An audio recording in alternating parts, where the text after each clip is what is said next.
Esta parte es un poco para darles, o tratar de darles herramientas para un poco desligar esta noción de que el desempeño es el gigahertz.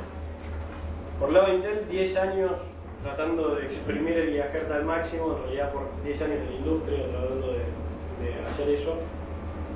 Y el quiebre que tuvimos en ese sentido fue con la microarquitectura Core, donde mediante algunos factores que se le agregó a la microarquitectura nos dieron la posibilidad de poder bajar la frecuencia muchísimo, la disipación de calor muchísimo, pero duplicar el rendimiento.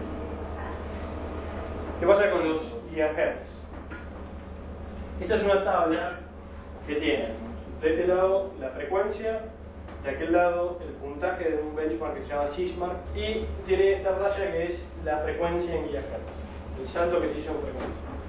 Si ustedes se fijan en esta tabla o en esta otra que tiene más de los modelos más nuevos, tienen un salto desde Pentium de 925 a 3.0 GHz, ¿sí?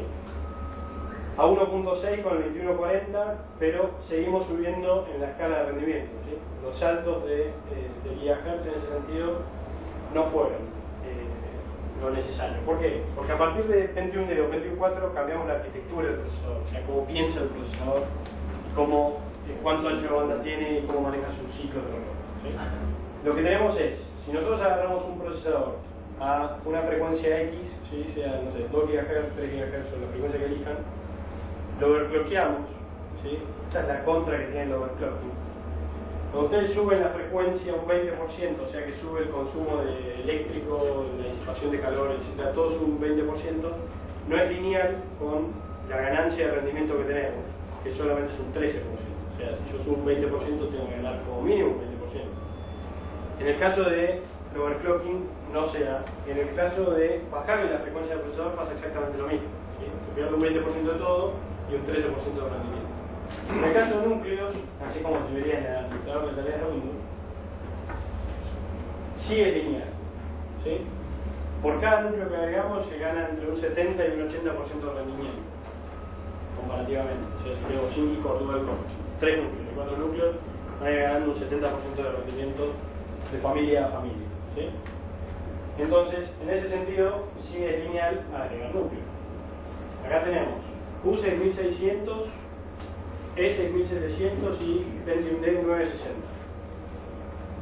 Tienen como mínimo un 14% de ganancia, un 29% de ganancia en lo que es quad-core, hasta un 150% de ganancia en lo que es quad-core.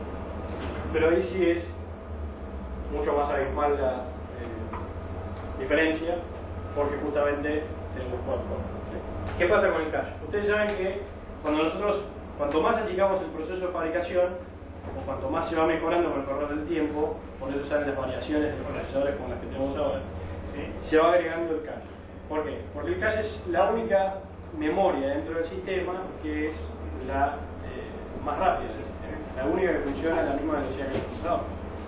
Entonces, si ustedes tienen DDR2 de 800 MHz, se hacen la idea que dentro del procesador tiene un DDR2 de 1.6 o 1.8 o la velocidad de clock que tengan en ese momento.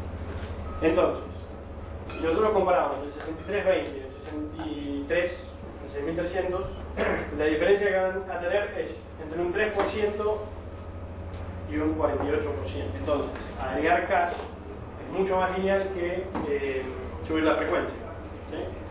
Entonces, cuanto más cache podamos tener, menos veces vamos a ir a la memoria RAM, menos veces vamos a ir al disco rígido y más rendimiento vamos a tener en las aplicaciones. Y en el caso del Frontside Bus, el impacto que tiene no es tanto en el sentido de que, fíjense, 2%, 9%, 6%, 5% entre Frontside Bus de 800 y de 1066. El salto no es, el ancho de banda que se gana por subir tanto el Frontside Bus no lo es.